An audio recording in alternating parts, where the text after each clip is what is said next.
방금 소개받은 이영일입니다. 근래 나이 탓인지 옛날에는 상당히 금속성 소리가 났는데 지금은 쉰 소리가 나와서 듣는 분들한테 기쁘게 말씀을 드릴 수 없는 것이 유감입니다.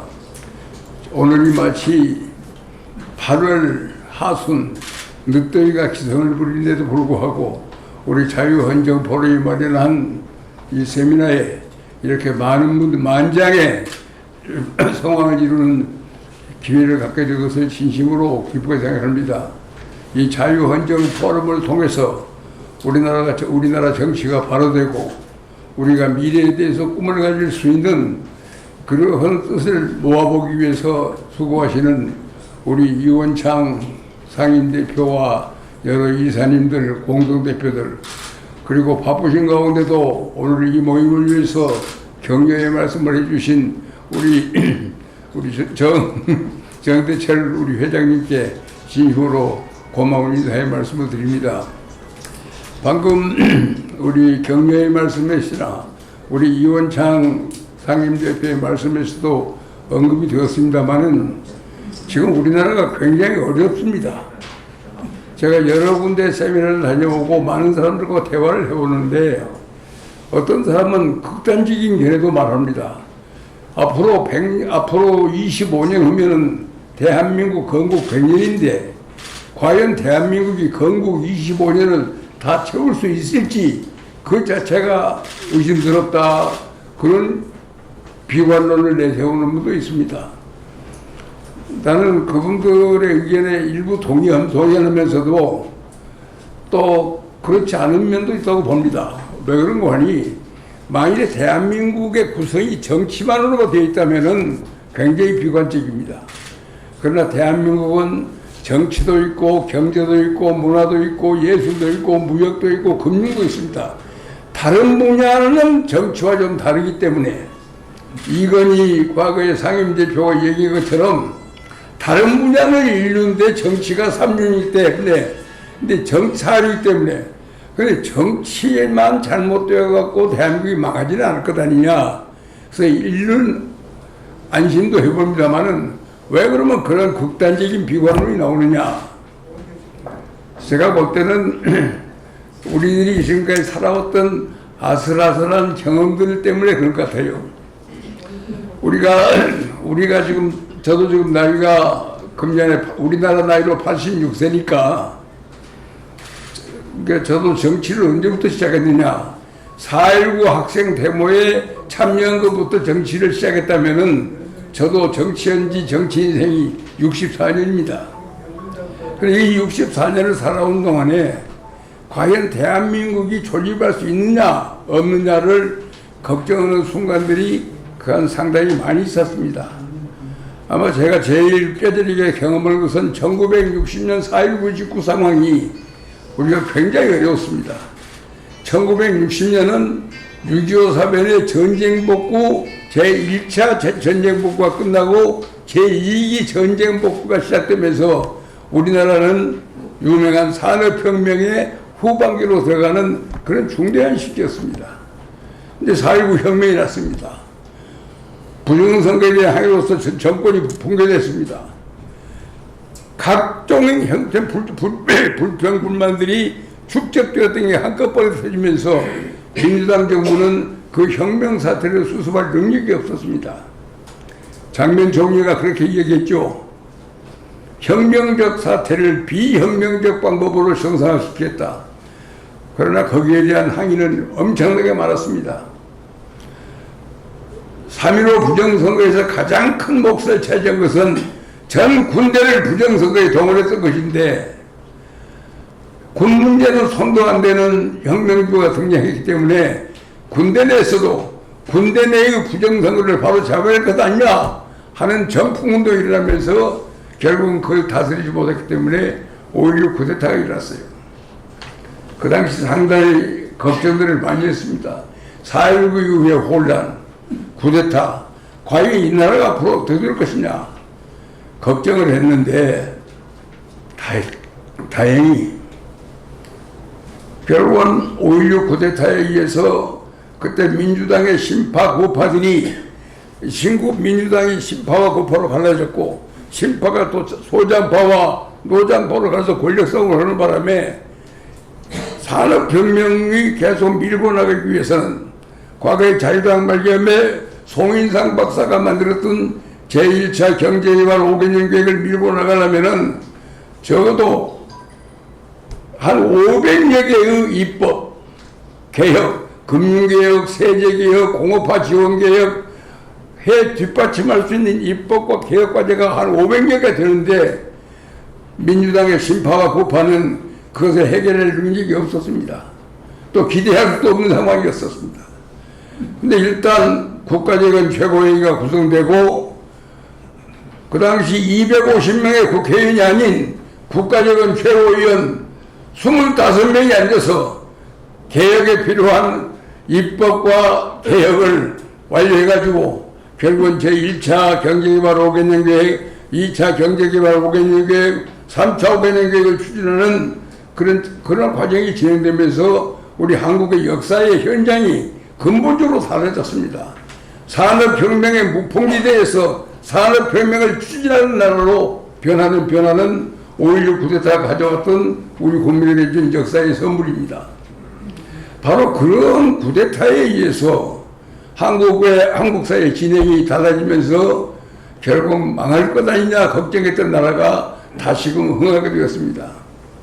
그 이후에 또 상당히 어려운 상황이 있었죠.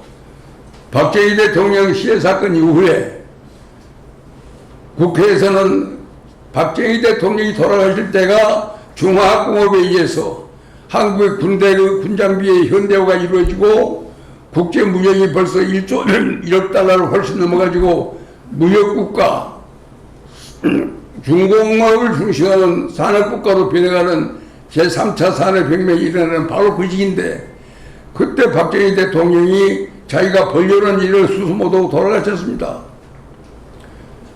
중화공업이 한참 일어나는 판국인데 박정희 대통령이 무작정 외자 도입을 해가지고 중화공업을 일으켰습니다만은 그때 공장의 가동률은 2%, 3%, 7% 그 정도밖에 안 되기 때문에 외자는 쌓였습니다. 또 외자를 갚기 위한 외자를 더 얻어 다니는데 우리나라 경제공무원들은 전부 거기에 총동원됐던 겁니다. 그렇기 때문에 신군부는 그다음 전두환의 신군부는 중화공업을 공배 처분하느냐 중화공업을 승계하느냐 문제가 가지고 대논의에 붙었습니다. 수많은 학자들은 성업의 전망이 없고 빚을 갚을 수 없고 외채를 얻어야 하는 중화공업에 매달리다는 한국의 미래가 없다. 그러나 전두환 대통령이 제가 직접 들었습니다. 전임자가 뜻이 있어서 만든 사업을 우리가 견디기 힘들다고 해서 포기할 수는 없지 않느냐. 그래서 결국은 외자가 460억 불이었는데 490억 불까지 외자가 늘어나면은 중화공업을 공배 처분하고 그렇게 결심을 했는데 460억 불이 외채가 넘어가면서 하늘이 도와가지고 3조 호황이 왔습니다. 2%, 3%, 4%밖에 가동되지 않던 중화공장들이 3조 호황이 오기 때문에 전부 망가동 모든 게 불가동되기 시작했어요. 왜? 선진국들은 전부 첨단 산업에 투자를 했고 후진국들이 경공업에 투자했는데 중화공업에 투자한 유일한 나라가 대한민국이었어요.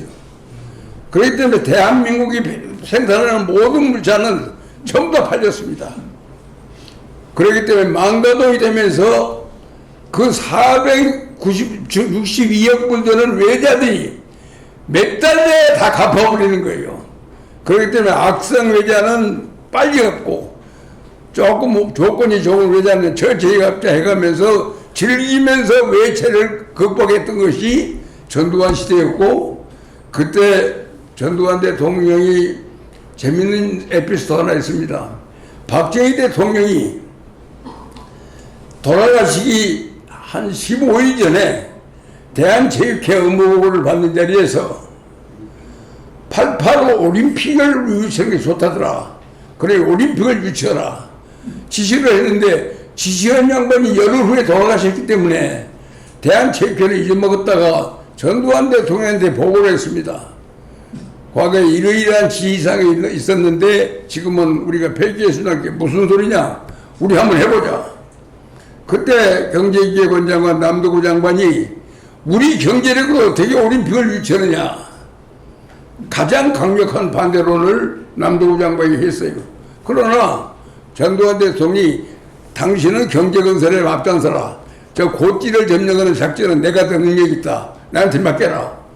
그래서 결국은 올림픽을 유치해가지고 대한민국이 전 세계에 알려지는 획기적인 정기가 되면서 우리의 팔자 운명이 달라졌어요.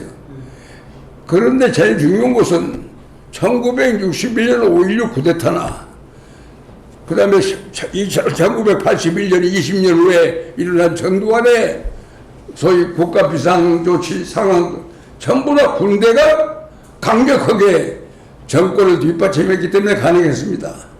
이제 그런 경험에서 위기를 극복했던 사람들의 눈에는 지금 대한민국은 얼마 못 갈 것 같다는 우려를 가져오는 상황이 됐습니다. 왜냐하면 군대가 뒷받침할 힘이 우리나라에 없습니다. 지금 없습니다.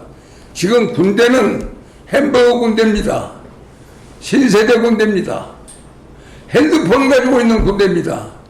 그렇기 때문에 옛날처럼 사령관의 명령 하나에, 사단장의 명령 하나에 움직이고 가동되는 그런 군대가 없어졌어요.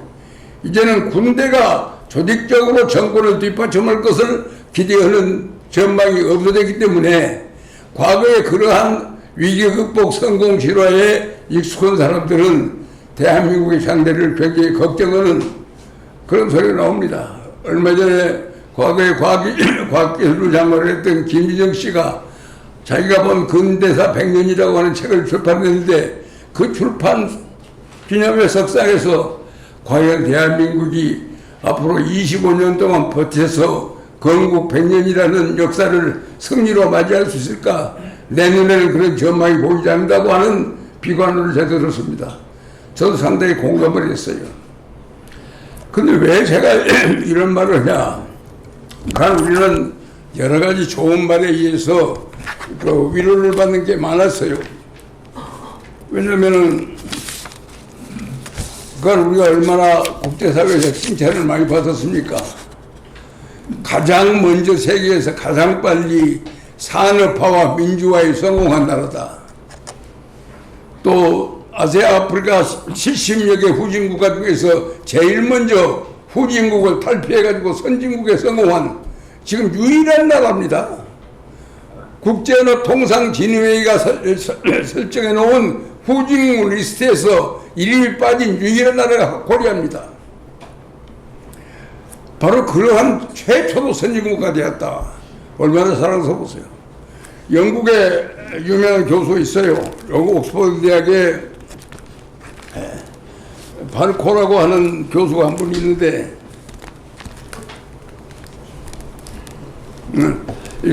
라몬 파체코 파르도라는 사람이 재작년에 2020년에 책을 썼는데 제가 너무나 제목이 마음에 들어서 책을 샀습니다. From Shrimp to Whale. 새우에서 고래를 했다는 거예요. 한국이 원래 새우인데 이제 고래가 되었다. 그러면 이제 고래 싸움에 새우 등치는 일은 멸리학거다입니까? 근데 이제 우리 전에 외무장관이 됐던 윤영관 교수는 고래라기보다는 지금 돌고래 정도 된 거 아니냐 그래요. 그럼 고래하고 돌고래의 차이는 뭐냐? 돌고래는 모든 적은 생선들은 다 잡아먹는데 고래한테만 안 잡혀먹는다는 거예요. 머리가 좋아서. 그래서 고래와는 붙어도 피하고 나머지 생선은 지배한다. 그렇기 때문에 지금 돌고래 정도지 고래까지는 못 간 거 아니냐.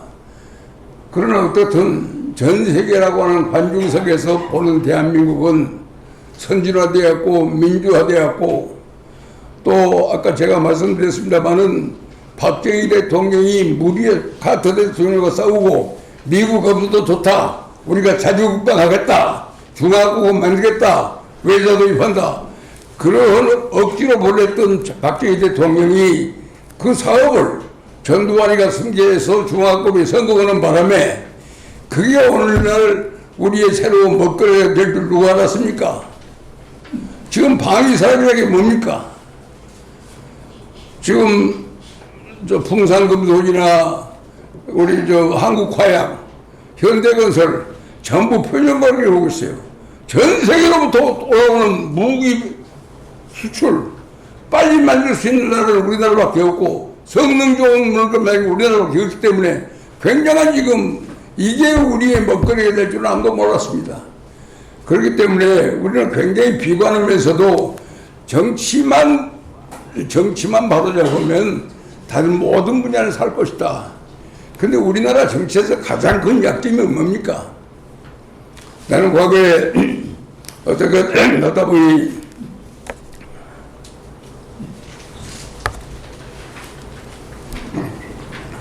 전두환 대통령 총재 비서실장일 때 그분 정상 외교를 할 때는 대체로 비서실장은 수행을 합니다. 그러면 브라파 4개국을 순방하면 영국의 다우닝 텐스 스트리트 영국 소위 수상 관제에서 저녁에 파티를 하면은 꼭 건배사가 재밌어요. For the Queen, for the President. 대통령을 위해서, 여왕을 위해서. 처음에 그게 무슨 뜻인가 몰랐어요. 영국에서는 여당과 야당이 있지만은 야당을 로얄 오포지션이라고 합니다. 뭐냐면 우리 체제 속의 야당이라고요.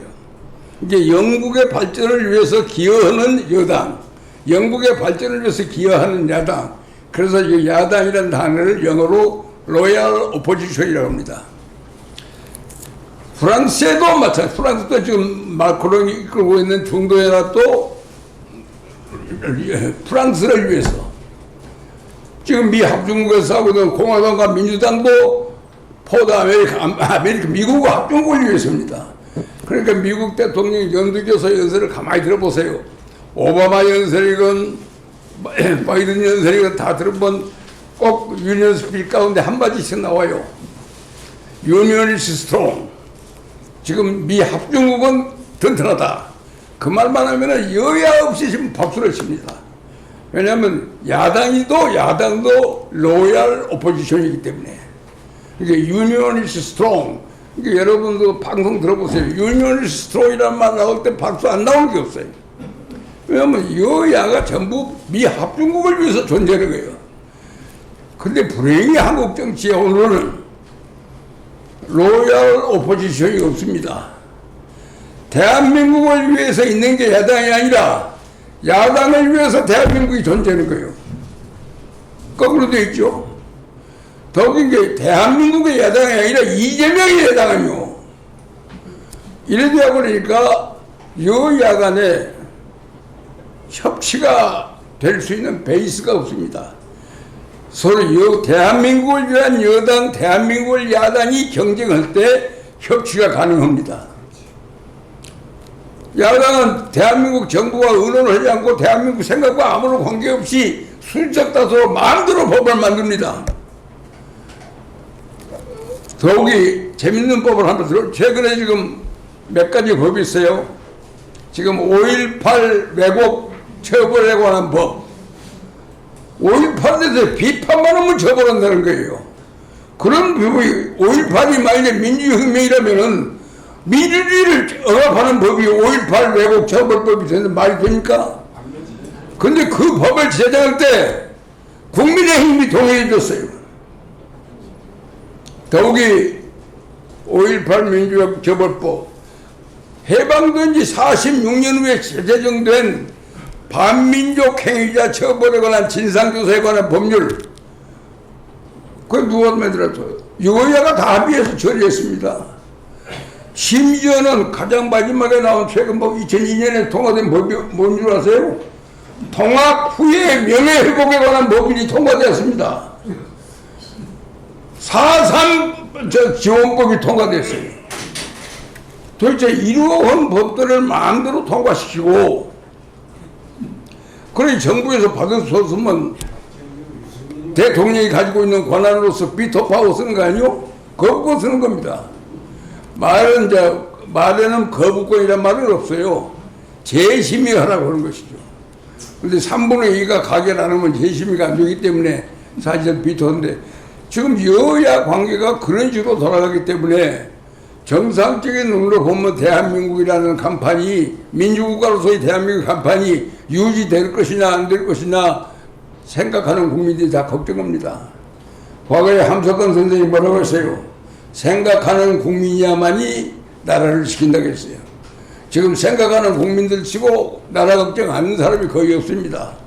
아마 나라 걱정을 요새 생각하는 국민들이 가장 많이 모인 우리 전직 의원들 집단 가운데 우리 자유헌정 포럼이 거기 많을 수가 없어요.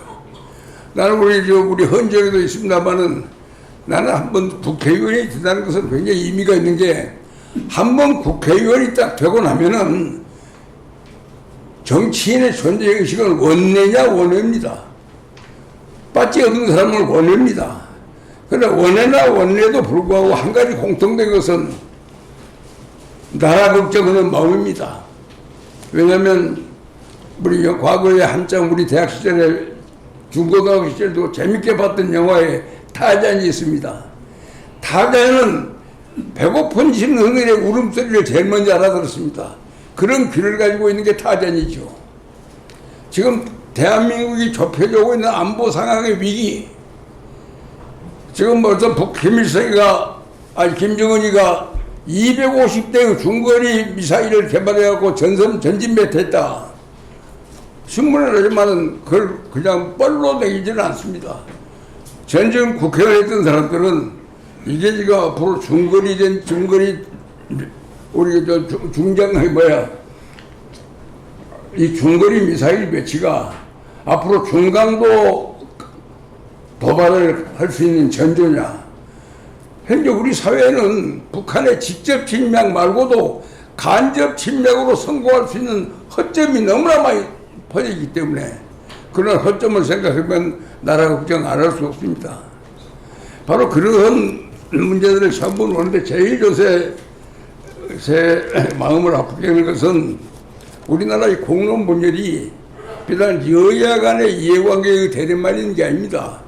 역사 문제에 대한 공론 분열도 굉장히 심각합니다. 근데 이제 어느 정도 세월이 흘러가면은 역사 문제에 대한 공론 분열은 끝나야 합니다. 과거에 역대 여당이 국민 통합을 위해서 눈 감아주자, 독립운동을 했기 때문에 그 공로를 천명해서 눈 감아주자, 모든 것을 국민 통합을 위해서, 화합을 위해서 눈 감아주고 넘어왔던 것들이 전부 지금은 역사의 불씨가 되어가지고 국론 갈등을 일으킵니다. 지금 대한민국의 적이 누구냐, 우방이 누구냐, 적과 우방에 대한 저 다릅니다. 지금 여러분들 보십시오만은 대한민국의 안보의 실전적 위험은 주사파가 위험입니다. 종북파가 위험입니다. 친중파가 위험입니다. 가장 위협이 안 되는 것이 친일파입니다.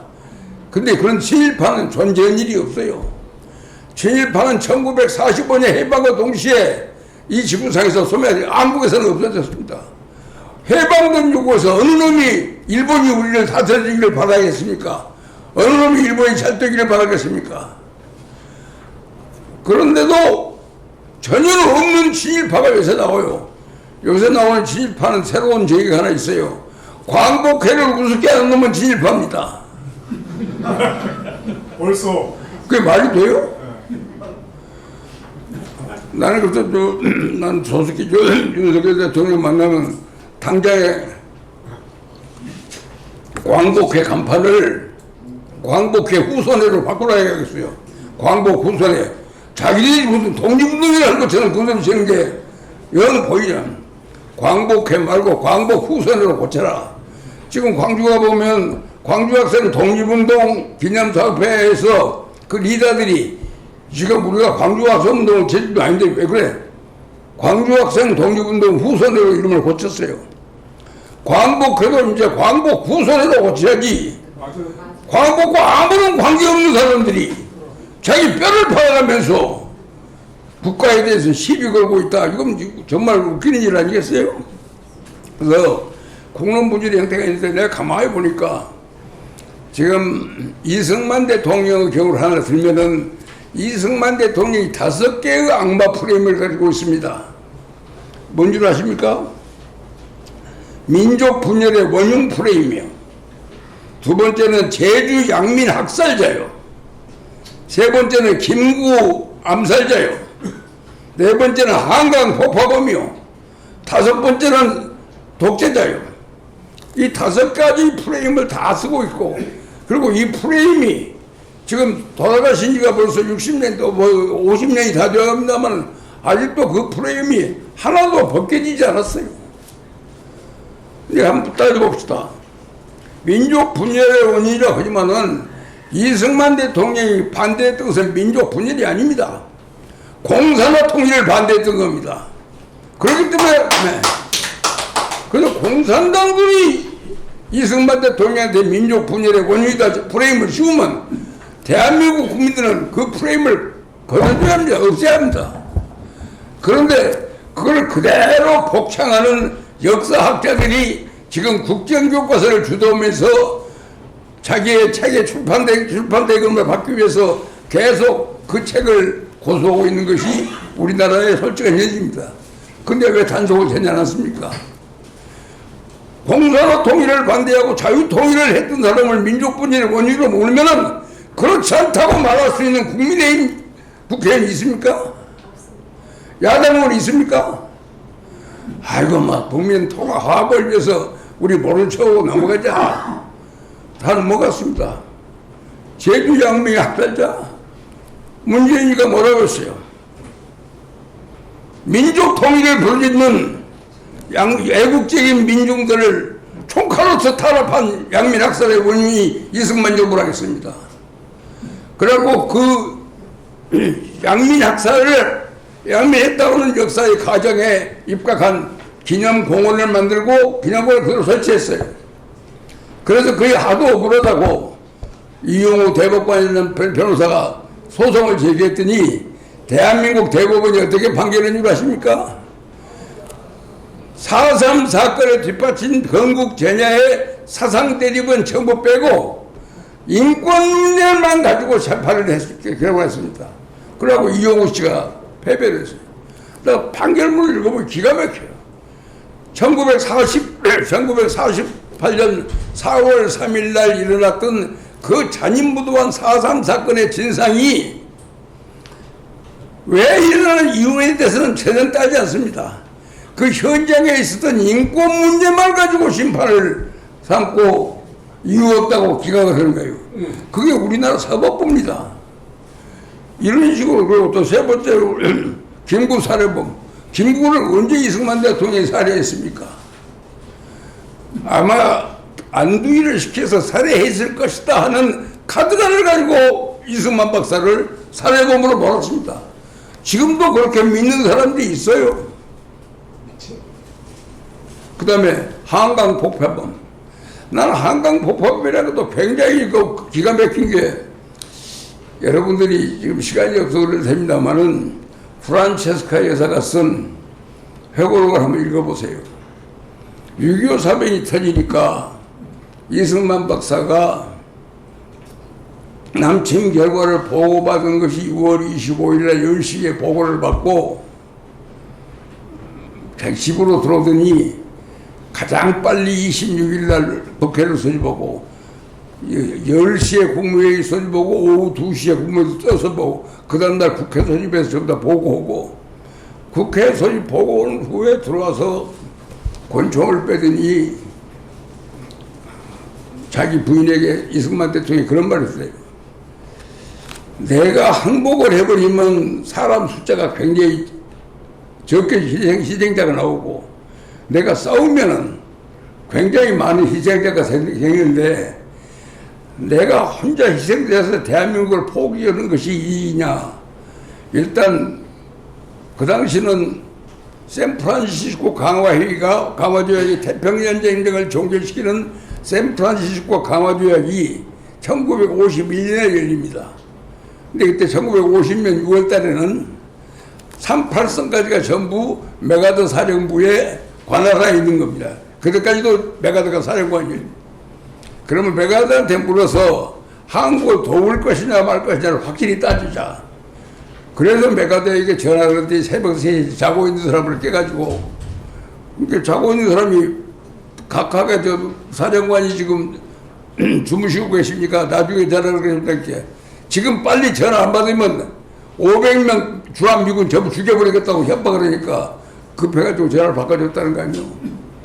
그래서 메가더한테 너 지금 이렇게 침략받았는데 내가 그렇게 가지 말라고 했는데 네가 1949년에 전부 철거해가지고 우리가 지금 죽을 지경 아니냐. 그러니 뭐 원조를 할래 말래 그랬더니 가장 빠른 시일 내에 원조를 해준다.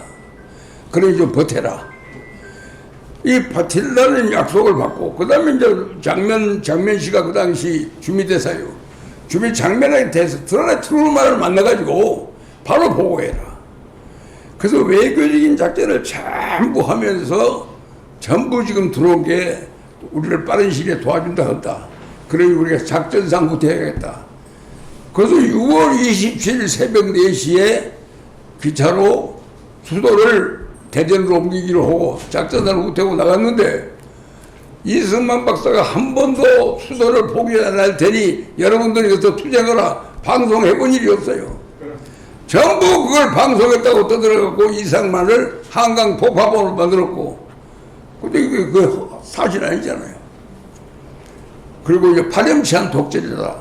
물론 3.15 부정선거는 정말 잘못된 거죠. 나도 그것 때문에 4.19 때 이승만 정권 타도에 앞장섰습니다.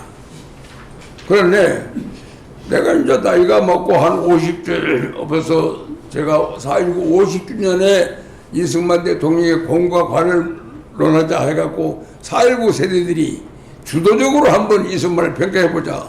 근데 나한테 주제논문을 발표하라는 거예요.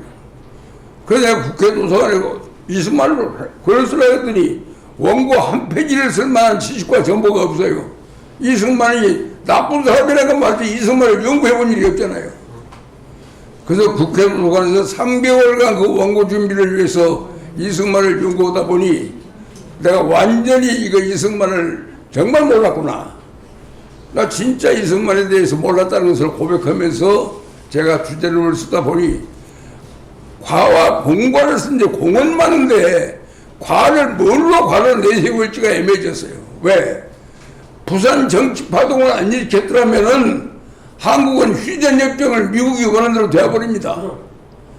이게 휴전협정을 막기 위해서 부산 정치파동을 일으켰고 직선제로 대통령이 돼야 미국에 대한 파동권이 있기 때문에, 그래서 적어도 휴전협정을 미국이 원하는 조건이 아닌 우리가 원하는 조건을 만들기 위한 그 과정에 부산 정치파동이 포함되어 있다면 이게 매국입니까? 난 그래서 이승만 박사는 그래서 그 역사적으로 이제 참 다시금 재검토를 해보니까 이승만 박사를 보는 우리 시각이 틀렸더라. 정치파동은 잘못됐네. 그래서 아니 들어봐. 그래가지고 내가 그걸 다 복귀하고 난 뒤에 나중에 보니까 이승만 대통령이 하야를 했는데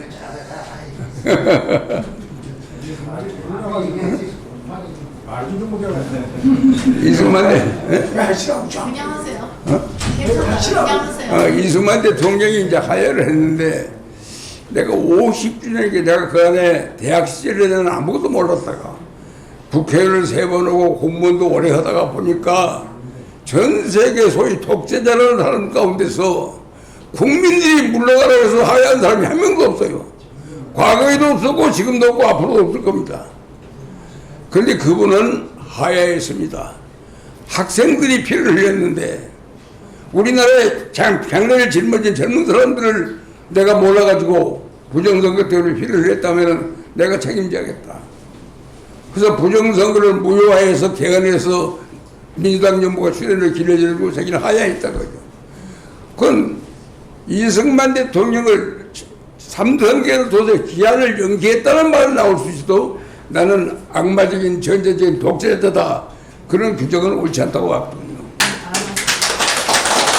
그렇기 때문에 북한 김일성 집단이 세웠던 5번에 걸치는 5가지의 악마 프레임, 이건 당연히 베껴야 합니다. 그런데 역대 어느 정부도 이승만에 대한 공격을 북한이 자연 대통령직을 그만두거나 자연으로 돌아가고 하와이 있을 때나 북한의 대남 전쟁의 핵심은 이승만의 악마회였습니다.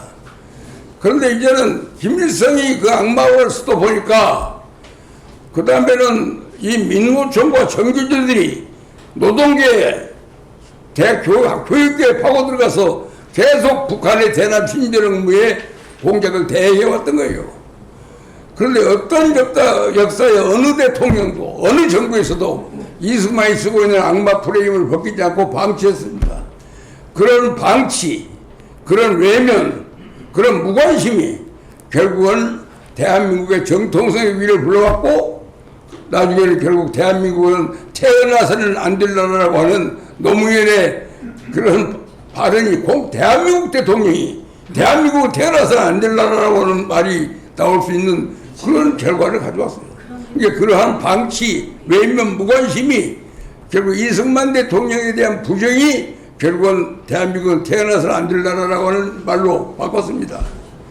다행히 작년 3월 달에 여기 계신 분들 아실 분은 아십니다만은 제가 이승만 박사의 공부한 후에 쓴 책이 미워할 수 없는 우리들의 대통령, 그래서 이승만, 박정희, 전두환을 썼습니다. 물론 전두환을 쓸 수밖에 내가 비서실장이기 때문에 쓴 게 아닙니다. 박정희 대통령이 중화고업을 중간에 그만두니까 외채만 몽땅 넣고 돌아가셨어요.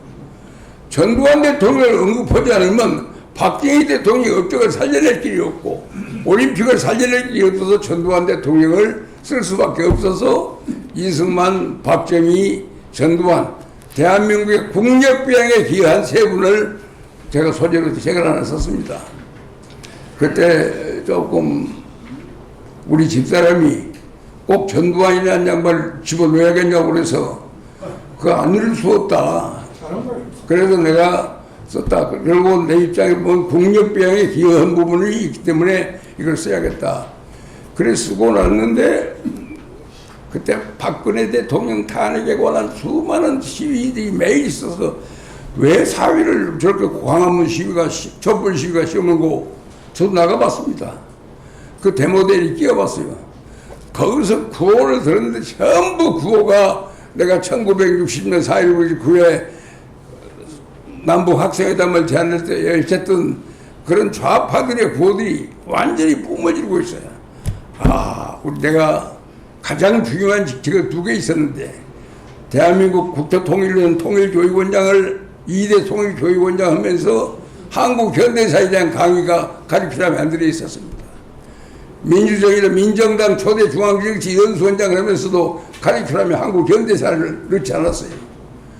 우선 급한 것만 쓰다가 가장 중요한 것을 안 했더니 결국은 그 후유증으로 지금 이러한 비극을 내가 경험하는구나. 그래서 제가 반성문을 쓰는 심정으로 건국사의 재인식이라는 책을 썼습니다. 그래서 이승만 박사도 재평가 보고 다 나름대로 했는데 책만 써서 모릅니까?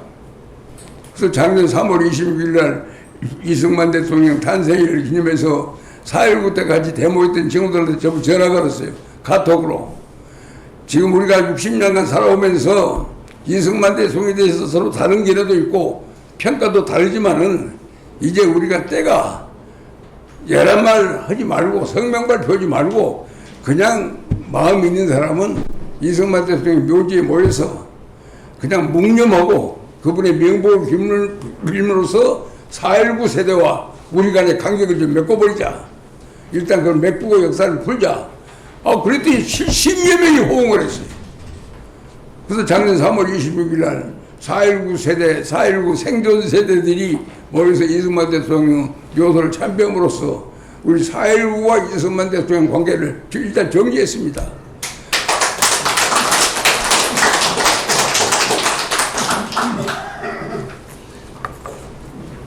그랬더니 곧이어서 우리 존경하는 윤석열 대통령이 유명한 제안을 했어요. 이승만 대통령의 공과 과를 제대로 갈라라.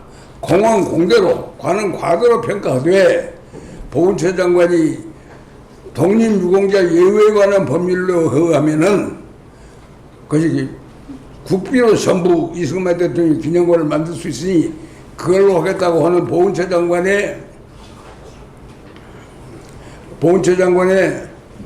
그 건의가 들어오니까 대통령이 하는 말이 국비로 이승만 대통령 기념관을 하려고 보훈처 예산을 인정하면 지금 대한민국 국회에서 통과되겠느냐. 또 이승만 박사를 한 번 더 죽일지 모른다. 그러니 대통령 여우에 관한 법률에 의해서 관리비만 정부에서 되고 나머지 그런 비는 국민성금으로 조작했느냐. 그래서 국민성금으로 기념관을 지어서 공은 공대로 과는 과대로 명확하게 지정해가지고 우리 후대에 귀감으로 삼자. 이런 대한민국 역사상 처음으로 우리 대통령이 그런 제안을 했어요. 나는 거기에 굉장히 고무됐습니다. 그래서 지금 저는 지금 이승만 대통령 기념관 건립 추진위원회에 있는데 가장 제가 바라는 것은 적어도 국민의 뜻을 모아서 이승만 대통령 기념관이 건립을 하면은 적어도 한 100만 정도가 모금에 참여해 줘야 하는데 이제 겨우 8만 명입니다. 그래서 나는 한 사람이 얼마 많이 내는 더 중요하지만은 참가가 더 중요합니다. 그래서 이 숫자가 늘어나서 이번에 보니까 지금 굉장히 용산에 좋은 땅이 있어서 이제 장소를 이제 정했기 때문에 이제 모금에 박차를 합니다. 근데 여기서 이제 그 얘기는 여기에 끝내고 다만 최근에 제 정치 인생에서 가장 그 충격적인 사건이 이번에 광복절 사건인데요. 1919년 광복절이 1910년 상해 임시정부가 과연 대한민국의 그날 건국을 볼 수 있느냐. 제가 건국사의 재인식이라는 책을 쓰면서 상해 임시정부를 공부를 많이 했습니다. 상해 임시정부는 1949년이었는데 그 당시 임시정부가 3개가 있었어요.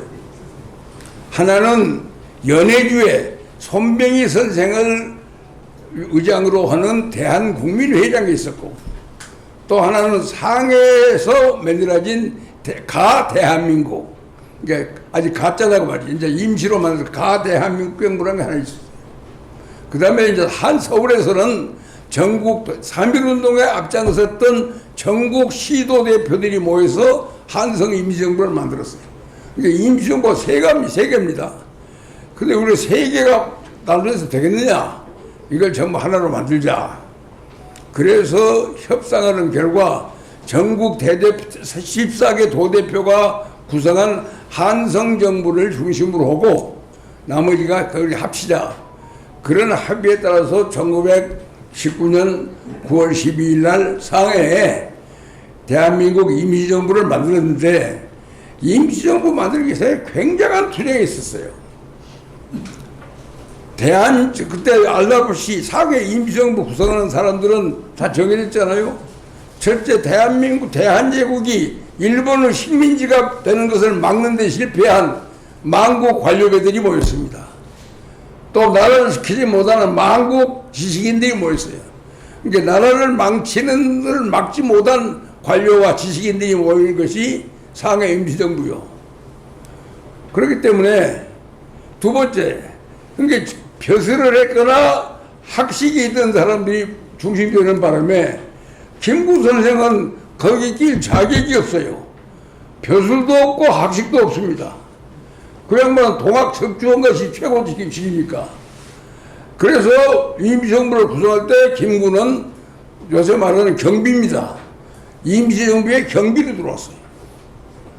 그러니까 임시정부 나중에 노인들이 다 돌아가시고 나서 1940년대 되니까 갑자기 임시정부의 헌법을 5번 바꿉니다.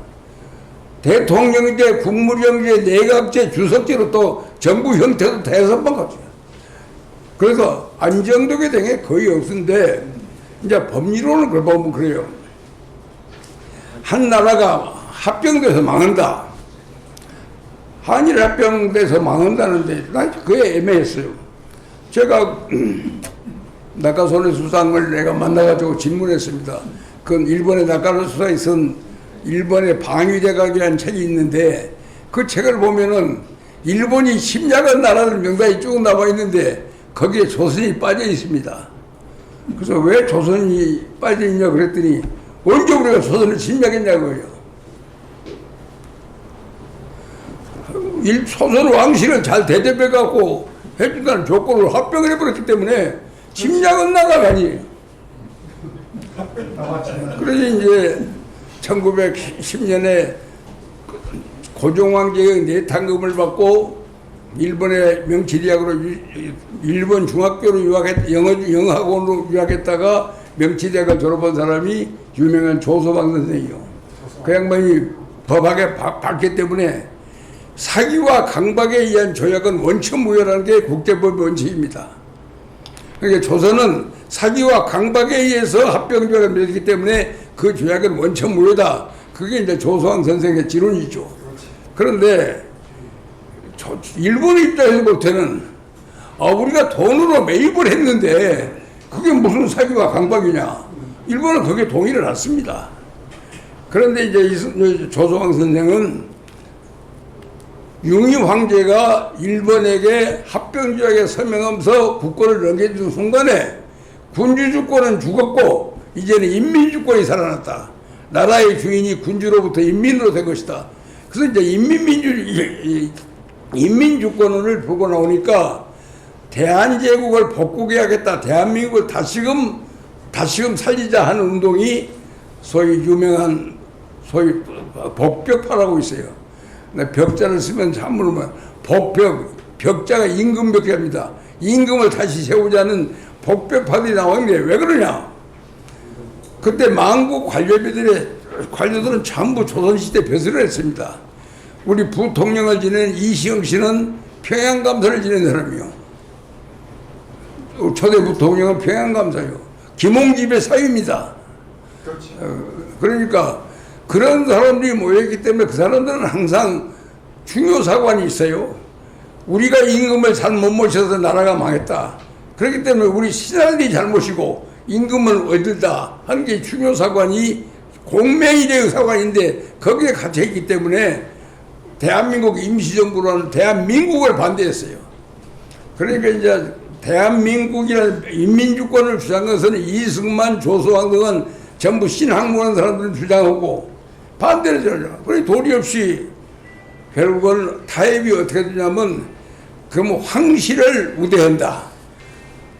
그러니까 예를 들면 그때 이강공을 불러다가 임시정부를 만들지 않고 망명정부를 만들었으면 국제사회 승인을 잘 받습니다. 임시정부를 만들어 망명을 못했기 때문에 전부 신하들이 맺는 나라이기 때문에 정통성이 별로 없는 거예요. 뭐 가장 정통성이 있다면 양녕대군 16대손 이승만이가 제일 그래도 그 정치인과 가까운 거리 있다고 보죠. 그런데 이승만이는 조선을 경멸했기 때문에 거기는 관심도 없는데, 그렇게 이제 이승만 대통령이 임시정부를 승인하기 위해서 미국 국무성을 찾아가서 대한민국 임시정부를 승인해달라. 자기가 임시정부 대통령을 했고 명함 찍어갖고 와서 여기 또 구미위원부를 만들어서 애가 외교 책임을 지고 있으니 승인해달라 그러니까 미 국무성의 답변이 재밌습니다. 직접 보통 비밀 평등 선거에 의해서 수립된 정부만을 미국은 인정한다. 그런데 상해 임시정부가 국민들의 직접 평등 보통 비밀 선거에 의해서 이루어진 사람이 아니지 않냐. 너희들끼리 맺는 거 아니냐. 만약 너희를 승인했다가 여러분들이 귀국했을 때 당신들이 승인을 못 받는 날이면 미국은 외교적으로 실패하는 것이다. 그래서 우리는 원칙적으로 국민들이 선출되지 않은 정부를 승인한 일이 없다. 이승만이가 할 말이 없어요. 여러 번 했습니다.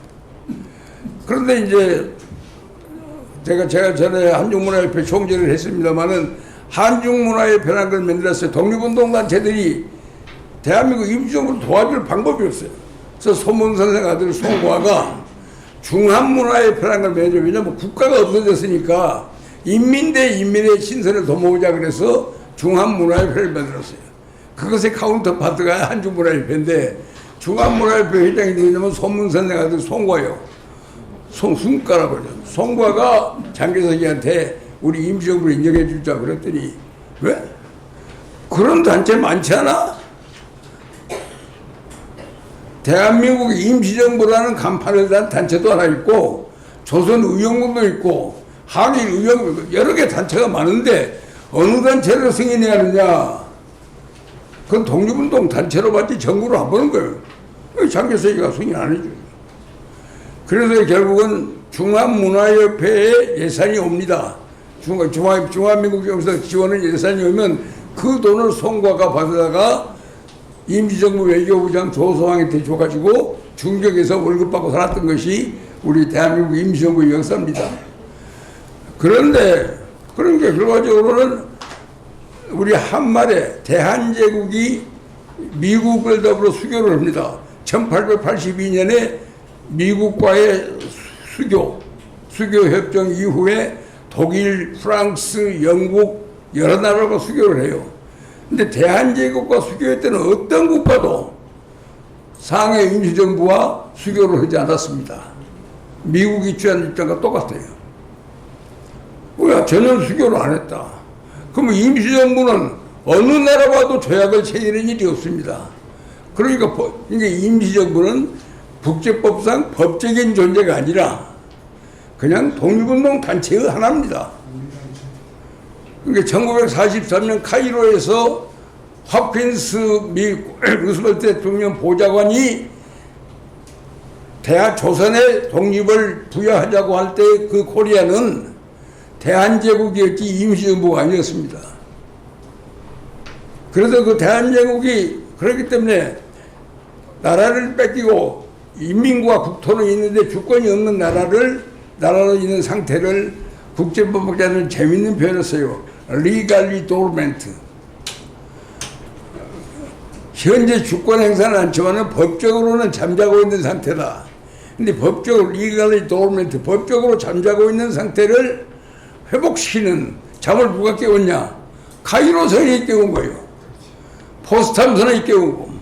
그리고 대한민국의 1948년 50선거에 의해서 직접 평등 자유 비밀선거에 수립된 대한민국 정부가 카이로 선생이 말했던 코리아고 유엔이 인정한 코리아고 대한제국이 가지고 있던 모든 법과 권리를 전부 우리가 승계했기 때문에 대한민국 정부의 탄생과 동시에 자동 케이스로 수혜될 자 없이 미국, 프랑스, 영국 전부 다 한국을 자동 승인하게 됩니다. 그 법적인 승계예요. 상해 임시정부가 전혀 그런 절차가 없었는데 지금 요새 뭐예요? 지금은 요새 엉뚱한 진일이 임시정부가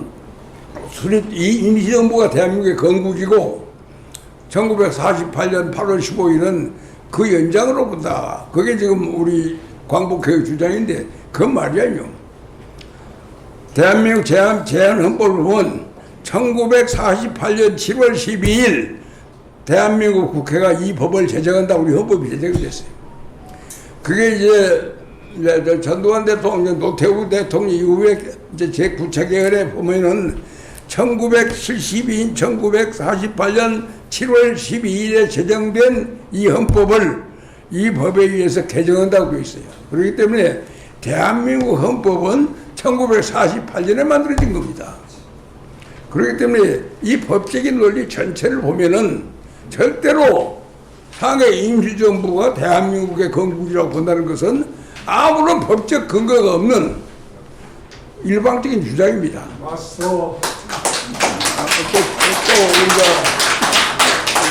우리가 여기서 이런 생각한 것은 이승만 대통령이 민국 기원론을 대한민국 기원론을 많이 말했습니다. 왜냐하면 상해 임시정부가 수립될 때 대한민국의 기원은 대한제국 시절에는 광무, 건양 이게 연호였습니다. 그런데 이제 대한제국이 망하고 나니까 단재 신채호 선생이 일어나서 이제는 국조 당군만이 우리의 기원이다. 그래서 당군 기원을 쓰기 시작했던 거예요. 국조 당군 기원을 쓰고 전부 썼는데 대한민국 임시정부가 만들어지고 나니까 그 당시부터는 이제 대한민국 기원, 그러니까 대한민국 원년이 1919년 9월 12일부터가 대한민국 원년입니다. 민국 기원을 쓰죠. 근데 해방 딱 되니까 이승만 박사가 유명한 발언을 합니다. 제가 기억으로는 1948년 9월 8일로 기억하는데 대한민국 정부가 수립됐으니 대법원장을 임명해야 하잖아요. 대법원장 임명할 때 보낸 편지가 국회에 보낸 편지가 뭐냐면 대법원장을 김병로를 임명한다. 국회의 동의를 구한다. 1948년 그게 아니고 민국기원 9월 8일로 민국기원 30년 9월 8일로니까 도대체 어떻게 지금 국호 연호를 대통령이 마음대로 정하냐. 그리고 제일 먼저 시비 걸고 나온 사람이 지금 조태열 외무장관의 할아버지 조헌영 의원입니다. 조헌영 씨 아들이 누군 줄 아세요? 조지훈 씨입니다. 시인. 그러니까 청록파 시인 조지훈 씨 아들이 지금 조태열이고 그 할아버지 조헌영 의원이 이제 연호 문제를 제기했어요. 그러니까 정부에서는 그러면 이제 결국은 왜 민국기원을 이승만 박사가 부르짖는가 하는 이유를 들어보고 우리 국회가 대처하자. 그 백관수 법사위원장이 소위를 소집했는데 그래서 정부 측 대표로는 김도연, 이인, 이청천, 안호상 그 네 사람이 정부 측 대표에서 나오고 민간 대표로는 김성수, 정인보, 또 현상윤, 또 동국대학 총장 김영수, 서울대학 총장 장이욱 이 9인이 회의를 해본 결과 합의가 되지 않는다. 그러니 연호에 관한 법률을 제정하자. 그래서 연호에 관한 법을 국회 재헌국회에 상정을 해서 거기서 이제 대한민국 기원하고 당군 기원을 놓고 표결을 해서 당기가 승리했습니다. 당기가 승리를 해서 그때부터 이승만은 국회가 일단 법이 통과되고 난 후에는 다시금 이승만 박사가 민국기원이라는 말을 안 썼습니다. 그런데 지금도 바로 길 건너편에 있는 광복회에 가면 대한민국 건국 지금 105년인가 써붙었을 거예요. 그 광복회 회장만 부르짖는 연호가 하나 있어요. 그렇기 때문에 지금 현재 우리 사회가 지금 당면하고 있는 가장 큰 분열의 위기들이 뭐냐. 이제 너무나 방치할 필요가 없다고요. 이제 역사 문제가 대한민국도 나라 세운 지 75년 지났습니다. 이제 분명하게 선들을 그어야 합니다. 제주 4.3 폭동인가 통일을 위한 민중항쟁인가 이 성격을 분명히 정해야 합니다. 계속 방치하고 있으면은 이게 계속 문제가 됩니다. 또 상해 임시정부를 만들어낸 상해 임시정부가 독립운동 단체였는가 국제법적으로 책임을 지고 있는 정부였는가 이것도 우리 국사편찬회가 정확하게 정의를 해줘야 합니다. 지금 우리가 이런 것들을 전부 정리를 않고 있는 거고 또 김구 선생에 대해서도 무조건 애국자니까 모셔야 한다는 생각 버려야 해요. 왜 김구 선생이 대한민국 건국을 가장 방해한 사람이요. 남로당은 폭동으로 반대했고 김구 선생은 정치적으로 반대해가지고 얼마만큼 대한민국 탄생 개념을 어렵겠습니까? 그럼 김구 선생은 항일 애국지사로서 존경합니다. 독립운동의 가치를 평가합니다. 그러나 그분의 그 공과에 대해서도 우리가 명확하게 정부가 정의해야 합니다. 여기까지는 좋고 이것은 잘못됐다. 이거 전부 하나씩을 짚고는 먹어야지. 국민 통합을 위해서 화합을 위해서 어영부영하고 있다 보니까 계속 해결될 문제가 하나도 해결 안 되고 그대로 정체되어 있는 거예요. 그리고 이것이 잘못된 유산으로 넘어오고 있어요. 시간이 흘러가면 해결되는 게 아니라 시간이 갈수록 엉뚱한 부작용을 낳고 있습니다. 7.18도 그랬잖아요. 나는 7.18 문제에 대해서는 한 가지 오세 얘기를 끝마치려고 합니다. 해방된 이후에 7.18가 전멸했습니다. 그런데 이제 재밌는 것이 1945년 12월 9일입니다. 인천 김성수 선생이 해외에서 돌아온 독립운동자 11월 23일 날 임시정부 요인들이 들어왔기 때문에 이승만 대통령은 10월 26일 날 들어오고 11월 23일 날 전부 임시정부 요인들이 들어왔기 때문에 해외에서 들어온 동포들을 환영하는 만찬회가 9일관에서 열렸어요. 9일관에서 해외 동포 만찬인데 그 자리에서 신익희 선생이 국내에 있던 사람들은 그도 다 친일로부터는 자유롭지 못하지 않느냐. 우리가 해외에서 풍찬으로서 고생했다고는 해외 독립운동가들은 훨씬 띄우는 소리를 하니까 고아 송진우가 일어나서 어이 신익희공 당신 말 잘못했어. 우리 국내에서 얼마나 우리가 고생한 줄 아나. 그래갖고 둘이 이제 논쟁이 붙은 거예요. 그래 해외파가 국내파가 난리 나니까 안 됐더니 이승만 박사가 그 자리에서 부정한 일이나 이건 손세일이가 쓴 김구와 이승만과 김구책이 나온 겁니다. 분명히 일어나서 이승만 박사의 말이 재밌어요. 2천만이 친일하지 않고는 살 수 없는 나라를 만든 것은 조선국왕이다. 조선국왕이 져야 할 책임을 놓고 임금 잘못만 해서 30년 동안 시민이 생각하는 것도 원통한데 왜 해방된 조국에서 이제 네가 친일이냐 아니냐 서로 따져서 모르냐. 우리 그걸 이제 넘어서서 이제 힘을 합쳐가지고 다시금 종의 멍에를 쓰지할 수 있는 새국가 건설에 매진하자. 그렇게 해서 분위기를 가라앉혔어요. 이 점에 대해서 이승만 박사는 친일 문제에 대한 태도가 일관성이 있습니다. 근데 그 당시 조선공산당과 한국독립당은 달라요.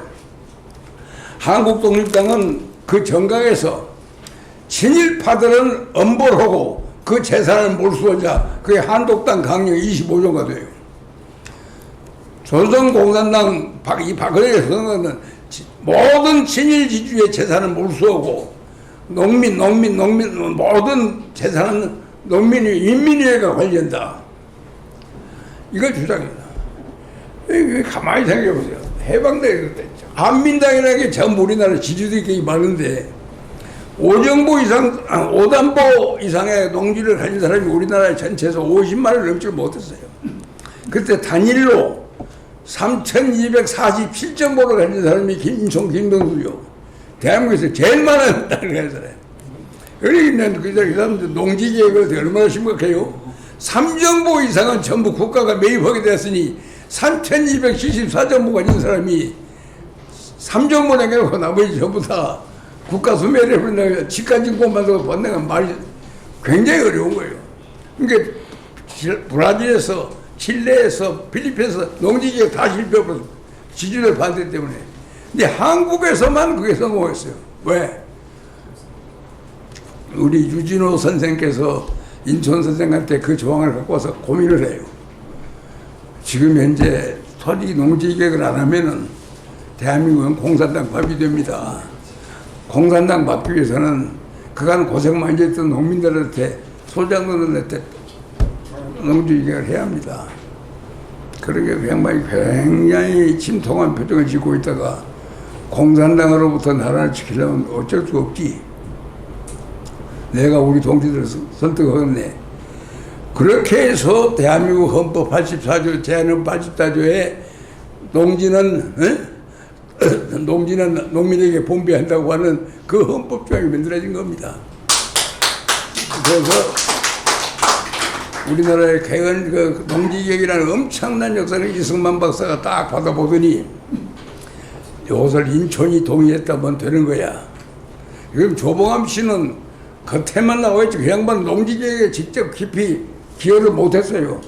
왜냐하면 금방 나중에 해임되어 버린 바람에 정인보 선생이 그 양반 조봉암 양반 사택을 관사를 인지하면서 공비를 썼다고 신문에 몇 줄 나니까 화가 나서 조봉암 씨가 빨리 사표를 내버린 바람에 그 크게 기여를 못했습니다. 지금 뭐 조봉암 씨가 이제 주도를 했지만은 실질적인 기여는 전부 이승만 박사가 한 거예요. 그러니까 예를 들면 4월 15일까지 농지기획이 끝났잖아요. 2달 후에 6.25 사변 됩니다. 그런데 그때 한민당은 가능한 한 그때 지주들이 전부 땅을 내놓았습니다. 팝니다. 직간증권으로 받은 거 없으면 현찰로 받기 위해서 전 바로 보니까 하루라도 연기를 해줘야만이 땅을 많이 팔 수 있으니까. 그런데 이승만 박사가 그렇게 하다가는 언제 될지 모른다 그래가지고 농림부 장관 불러서 너 저 앞으로 나올 시행령 알지? 그러니까 압니다. 시행령이 발표됐다고 전제해서 농지개혁 당해버리라. 그러고 시행령 없는 농지개혁 이승만 대통령 지시로 끝냈는데 4월 25일 이게 다 끝났어요. 왜냐하면 토지 열람만 하면 이제 조치가 끝나는 거니까. 내 땅에 어떤 것이다 하는 열람만 받으면 끝나는 거예요. 그래서 농지개혁 끝내놨더니 2달 후에 6.25 사변이 됐으니 농지개혁도 정말 아슬아슬하게 된 거 아니에요. 그런데 더 재밌는 것은 윤진호 씨가 만든 헌법 초안을 이승만 박사가 보더니 8.15 이전에 친일의 현자를 처벌하는 반민족 행위 처벌에 관한 법을 만들면 헌법 규정이 시작하거든요. 헌법 101조에 8.15 이전에 악질적인 문제들은 처벌한다는 조항이 옵니까? 아니, 8.15 이전에 반민족 행위 현자를 처벌한다 그러니까 이승만 박사가 한 줄을 집어넣습니다. 괄호하고 악질적인 반민족 행위자를 처벌한다.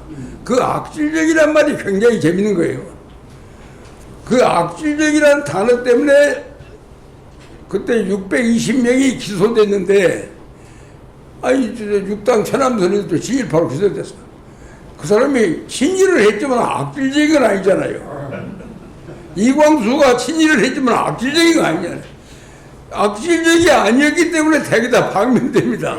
예? 그러니까 지금 제일 재밌는 사건이 이제 그거 아닙니까? 저 화신백화점 박응식 씨. 그게 반민특위 1호입니다. 반민특위 1호로 들어갔는데 너가 어떻게 돈을 벌어서 반민족 행위를 일본 천안표에게 일본에게 군비 자금을 댔냐 그랬더니 내가 평양북도 용강에서 태어났다. 태어나고 서울 와가지고 내가 명함 찍는 걸 명함팔이를 했다. 그 명함팔이 장사가 잘 되어가지고 인쇄소 만들고 그게 커져가고 지금 화신백화점이 화신 사람이 됐는데 근데 내가 돈을 벌었는데 그때 바로 유명한 안창호 선생이 체포돼가지고 감옥에서 사경을 헤맬 때요. 병보석을 안 하면 돌아가시는 겁니다. 그러니까 일본 그 총독한테 거금을 헌금을 합니다.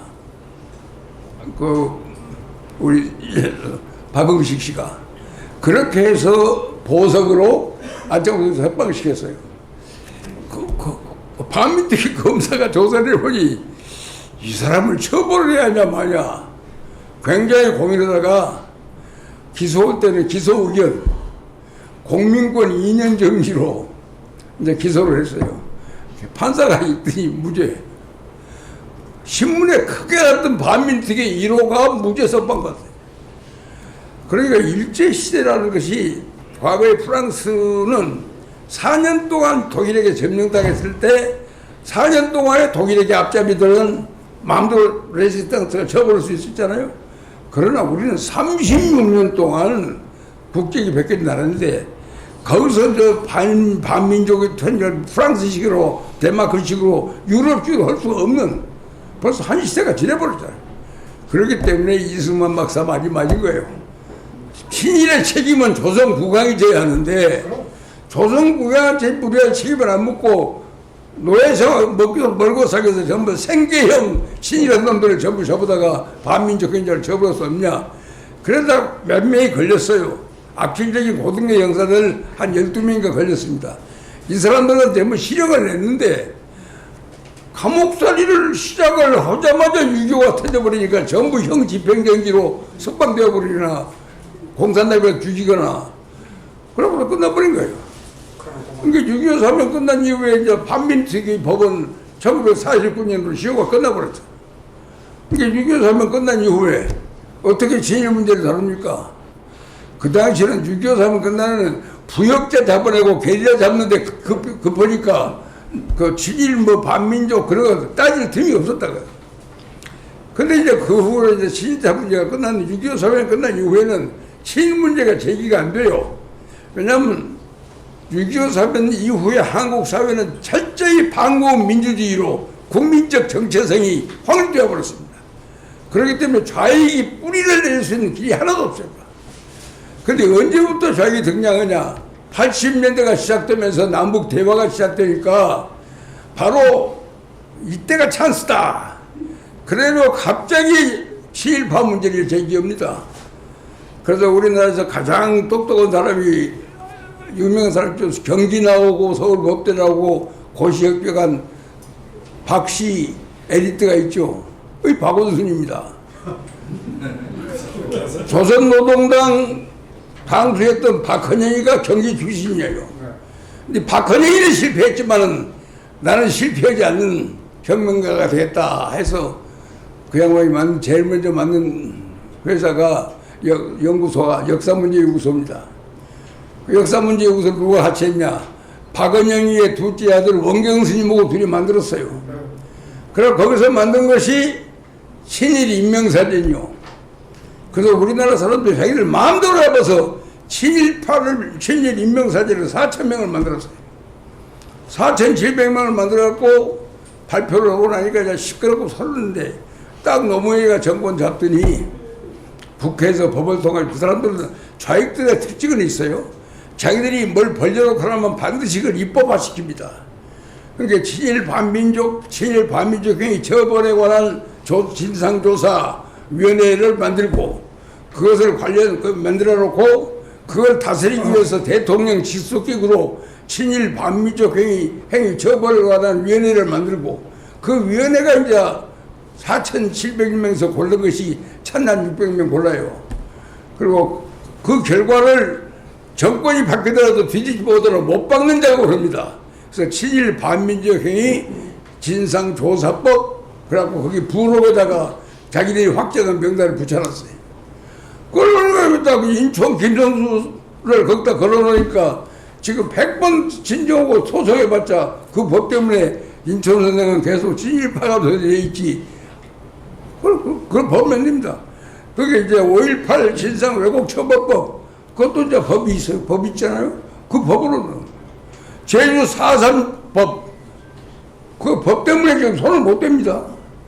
이렇게 가면 이제 좀 있으면 여순 순천 반란 사건 여순 순천이 반란이냐 그 민주거냐 그것도 판을 가려 가만두면 안 됩니다. 그러면 위원회들을 만들어가지고 그걸 입법화 시켜가지고 통과시켜버리면 지금 이재명이가 맘만 보면 무슨 법이라도 다 통과되고요. 그럼 무조건 통과해야 되는 게 아니라 윤석열이가 계속 거부권을 행사해야죠.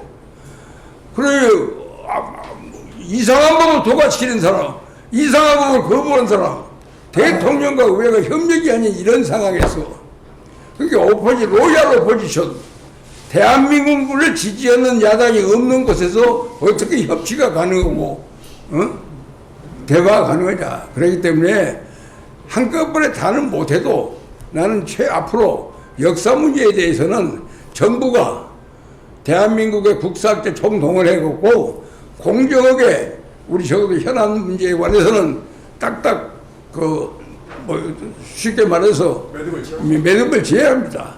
그냥 두루뭉술하는 역사를 매듭 짓는 역사로 끝내는 나는 윤석열 대통령 되기를 바랍니다.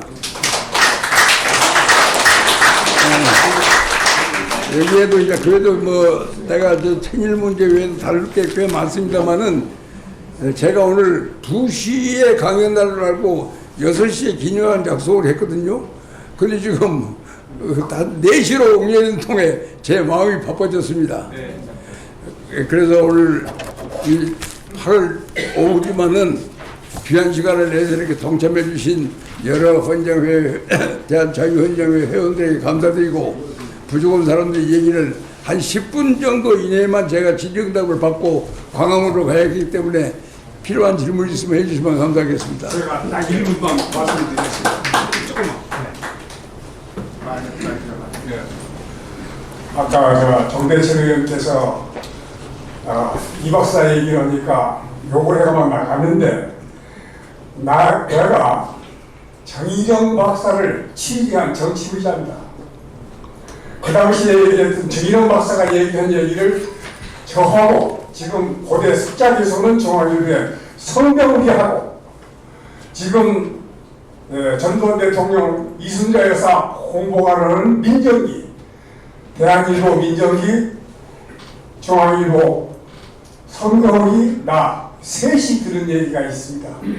무슨 얘기냐면은 우리가 8.15 해방 이후에 아무 국민 속이 없었는데 국가 예산이 없었습니다. 없는데 이 박사가 정인영 박사를 불러 경무대로 올라가면은 자유당이 이 법을 날치기 통과할 것이요, 정 박사께서 날치기 통과하면 강력하게 반대하시고 태평양 국회에서 데모를 해주시오. 시키는 대로 하고 나면은 한 달 후에나 이렇게 경무대를 부른대요. 불러가면은 올라가면은 이 박사께서 숨이 떨어가면서 딸을 치신대. 이게 웬 돈입니까? 정 박사가 강력하게 반대하신 덕분에 내가 미국에서 받았지. 나머지는 국고로 들어갈 거야. 정 박사 때문에 받은 거니까 정 박사한테는 줘야 돼. 그게 받아가지고 자기 정치하고 했다. 두 번째, 우리 제1교포가 북송선, 북한 갈 적 있지, 북송선. 그때 이 박사가 국방장관을 불러가지고 그걸 폭격하라 그랬어요. 신국방장관이 들어와서 상군 쪽을 해서 폭격하라고 그러니까 이 박사가 나이가 많이 들어가지고 노망을 했다. 왜? 그 배가 소련한다. 소련에 만약 폭격하면 3차전이 일어난다. 이 박사가 노망해서 한 얘기다. 그러니까 신국방이 들어오고 그렇거든. 청와대에 올라갔어요. 이렇게 올라갔어요. 그러니까 왜 폭격을 하며 올라왔어? 카카, 내가 알아. 그게 소련 함이라는 것도 알고 소련 함대라는 걸 알고 사랑하는 제1교포를 내가 알아. 시키면 시키는데 야! 뭐하러 안 들어볼래? 이러니까 미군 고문단이 일어서가지고 하루 종일 회의하다가 북송선이 원산에 도착을 했어요. 대통령의 거시기를 위반했으니까 할 수 없잖아요. 사표 가지고 올라갔어요. 그래서 저녁에 올라가니까 이 박사가 항시 갖고 진 상에다가 3가지 반찬에서 식사를 했대요.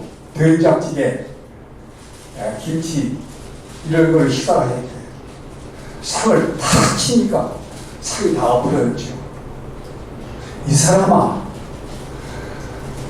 자네들이 상군을 출동시키면 미국에서 내가 나한테 전화가 걸려오도록 되어 있어. 사랑하는 애국 동포들이 아우지 탄다고 하는데 대가를 받아야 할 거 아니야. 대가를, 이 답답한 인간들아. 그럼 손을 벌벌 떨면서 내가 왜 이렇게 손을 떨어지려 하는가. 일본 애들이 나를 고문할 적에 이 손톱 사이드에서 대침이라고요. 대껍질 있죠. 그걸로 고문을 했답니다. 온 손을 내가 고문을 당해가지고 이렇게 진도 떠는 거야. 제1교포들이 북한에 가면 아우지 탄에서 이런 고문을 당해 이 사람들아. 답답한 인간아, 대가를 받아야 할 거 아니야. 대가를. 돈을 받으려고 미국에서 원주를 받으려고 한 거야. 정 박사가 나 우리들한테 한 얘기는 외계에 관한 세수 4수가 아니고요. 몇백 수를 아팠다. 그래서 우리 셋이 그때 당시에 공군, 육군, 해군 참모총장들 찾아갔어요. 그때 공군 참모총장, 공군총장까지 한의한 말이 뭐라고 줄 아세요? 우리 기자들 앞에서 자기들 창피하잖아요.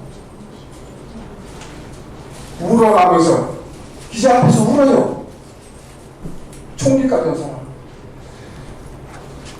이 박사가 봉황에 있었다면 저희 참새도 못했습니다. 그의 교수는 하늘을 지른다.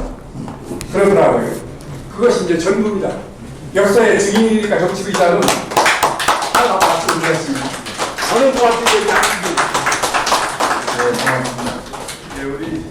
이영일 의원님 자주 모시기 어려우신 분인데 혹시 꼭 질문을 원하시는 분 있으시면 짧게 좀 시간이 나서 훌륭한 강사님. 너무 많은데 시간이 너무 예, 시간이 없는데 안녕하세요. 예, 우리 이영일 의원님이 지명해서 질문을 한 두 분만 받겠습니다. 안녕하십니까. 저는 국채 소속 여성의원이고요. 예. 제가 오늘 이 자리가 현대사, 대한민국 현대사에서 볼 수 없는, 들을 수 없는 아주 소중한 시간이었다고 생각합니다. 그래서 지금 현재 우리나라의 역사를 보면은 근대사 중에 현대사가 없다고 저는 평소에 생각을 하고 있었거든요. 근데 지금 대한민국을 부정하는 그 모든 이제 단체들에 대한 이제 지원이라든지 이런 것을 저는 것에 대해서 저는 이제 어떻게 누가 양산을 시켰냐. 저 개인적인 생각은 제가 서울대에 살 때 녹두거리 사거리에서 이해찬 씨가 그 서점을 했어요. 거기에서 서울대 애들이 그 사람이 종북 좌파 법대생들 위주로다가 교육을 많이 시켰거든요. 저희 참석을 했었고 구경을요. 근데 저는 근데서 잘못된 게 뭔가 하면은 우리나라 초대 대통령 이승만 대통령에 대한 것을 왜 이승만 박사라고 칭하는지 정치인들이나 교수 학자들이 저는 왜 그거는 초대 대통령 이승만으로 가야 되는 거라고 생각을 하고요. 묵 대통령. 예, 그리고 건국 대통령이니까요. 저는 뭐 임시정부라든지 뭐 광복회에 대해서는 그건 중요하다고 생각하지 않습니다. 우리나라가 36년을 견뎌왔는데 그 시기에 대한민국에서 애국하지 않고 독립운동하지 않은 사람들이 몇 명이나 되겠습니까? 그러니까 저는 광복회라는 그 자체도 저는 없애져야 된다고 생각을 하고, 왜냐? 그 광복절 날은 모든 국민들이 집합해서 같이 단합을 하고 화합할 수 있는 그런 장으로 만들어가야 된다고 생각합니다. 저는 다시 한번 말씀을 드리면 초대 대통령에 대한 호칭을 명쾌하게 박사라는 걸 빼고 초대 대통령으로다가 호칭을 해줘야 되는 게 저희들이 의무라고 생각합니다. 후손들이 잊혀질 수 있기 때문에 저는 그걸 바로 잡아야 생각합니다. 그 자기 주장보다도 좀 질문을 꼭 해주시면 감사하겠습니다. 저 고령에도 불구하시고 오늘 저 이영일 회장님께서 우리 체험적이고 풍부한 그런 연구 자료를 뒷받침 가지고 열정적인 강의를 해주신 것을 아주 찬사를 보내면서 앞으로도 계속 힘난 데까지 이런 운동을 좀 열심히 해주시면 좋겠다는 무슨 당부를 먼저 드리고, 정대철 회장이 발끈해서 이렇게 갔는데 6년 전인가 7년 전에 조계사에서 이부영 그 민주당 고문인가 그분이 그때 나와서 건국절 논쟁에 대해서 저하고 붙은 적이 있었어요. 그때도 그쪽 계열은 역시 이 건국절 가지고 시비를 그때부터 걸더라고요. 그래서 제가 참을 수가 없어서 했는데, 우리 사회는 정치로는 이미 해결이 불능한 그런 그 사회가 됐다고 봅니다. 그 이유는 민주화라는 이름으로 우리 사회가 가스라이팅이 돼 있어요. 민주화는 뭐냐면 공산주의예요, 공산주의.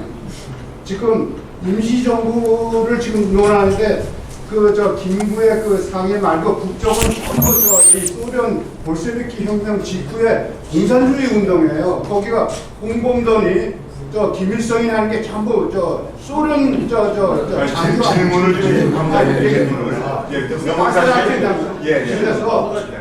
그래서 우리 사회가 가스라이팅 된 이런 사회이기 때문에 정치로는 전혀 지금 해결할 수 없는 것이고, 앞으로 우리 이영일 같은 분이 힘닿는 데까지 이 애국 운동을 계속 지속적으로 열심히 해주시길 당부드리는 일, 그렇게 한번 드리고 제 말씀. 감사합니다. 지금 이제 두 분의 좋은 말씀 주셨는데, 저는 최근에 그런 신념을 갖습니다. 이승만 대통령을 다시금 우리가 역사 속에서 살려내야 대한민국이 흥하고 공산당은 망합니다. 이건 내 지금 최근에 갖고 있는 확실한 신념입니다. 이건 방금 우리나라 정치가 지금 정치적인 해결책은 불가능하다고 했는데, 원래 정치가 잘못되면은 언론이 막아줘야 하고 국민이 선거에 막아줘야 하는데, 나는 우리나라 국민들에 대해서 좀 걱정이 많아요. 왜냐면은 사드 배치한다니까 전자파라는 괴담이 나오니까 전부 거기 넘어가 버리고 소고기를 수입한다는데 과업병이 아니라 전부 거기 넘어가 과업을 지르고 뭐 최순실 시기에 국정농단 들어본 게 아무것도 아닌데 그것 갖고 대통령을 탄핵시켜버리고 나는 요새 또 앞으로 무슨 괴담이 나올지 모르겠습니다만은 우리 국민들이 지금 요새 신문에서 보면 가끔 눈높이란 말을 많이 하는데 과연 우리 국민들의 눈높이를 어디까지 눈높이란 말도 참 듣기는 좋은 말 같은데 우리 국민들의 눈높이를 어떻게 평가해야 할 것인도 사실은 걱정입니다. 그래서 국민들이 너무나 괴담에 취약하고 눈높이가 높은지 낮은지 알 수도 없고 그런 나라에서 민주주의가 매우 힘들지요. 그런데 그래도 어떻든 대한민국에서 과거에 계속 여당만 하다가 여당에서 여당으로 정권이 옮겨다가 김대중 시대에 여당에서 야당으로 정권이 바뀌었잖아요. 그것은 전두환 대통령이 약 단임 약속을 지켜서 자기는 굉장히 나중에 비참하게 되었지만은 그걸 민주화가 되는 거예요. 그래서 점진적으로 지금 민주화를 향해서 역사는 발전하고 있는데 아마 제가 볼 때는 저희들 생애에서 제일 어려운 정치적인 시대가 지금이 아닌가 생각합니다. 이제 국민들이 각성을 해야겠는데 그래서 저도 나이는 먹고 뭐 별로 할 일은 없습니다만은 아직까지도 컴퓨터하고 자판 떠들릴 능력이 있습니다. 그리고 마이크 잡으면 지금도 떠들 수 있습니다. 이걸 무기로 해서 우리나라 정치를 바로 잡는데 될 것만큼이라도 기여하고 싶습니다. 감사합니다.